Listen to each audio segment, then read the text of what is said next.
السلام علیکم۔ آج میں آپ کو حضرت سلیمان علیہ السلام کی دعا کا ترجمہ بتاؤں گی۔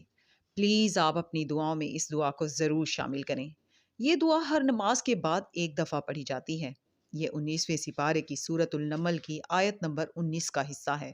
اس کا ترجمہ کچھ اس طرح سے ہے: اے پروردگار، مجھے توفیق عنایت کر کہ جو احسان تو نے مجھ پر اور میرے ماں باپ پر کیے ہیں ان کا شکر کروں، اور ایسے نیک کام کروں کہ تو ان سے خوش ہو جائے، اور مجھے اپنی رحمت سے اپنے نیک بندوں میں داخل فرما۔ آمین۔ آج کا سبق شروع کرتے ہیں۔ پناہ مانگتی ہوں اللہ کی شیطان مردود سے۔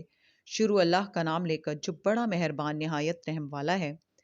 اللہ ایسے لوگوں کو کیوں کر ہدایت دے جو ایمان لانے کے بعد کافر ہو گئے اور پہلے اس بات کی گواہی دے چکے کہ یہ پیغمبر برحق ہے، اور ان کے پاس دلائل بھی آ گئے، اور اللہ بے انصافوں کو ہدایت نہیں دیتا۔ ان لوگوں کی سزا یہ ہے کہ ان پر اللہ کی اور فرشتوں کی اور انسانوں کی سب کی لعنت ہے۔ ہمیشہ اس لعنت میں گرفتار رہیں گے۔ ان سے نہ تو عذاب ہلکا کیا جائے گا اور نہ انہیں مہلت دی جائے گی۔ ہاں، جنہوں نے اس کے بعد توبہ کی اور اپنی حالت درست کر لی تو اللہ بخشنے والا مہربان ہے۔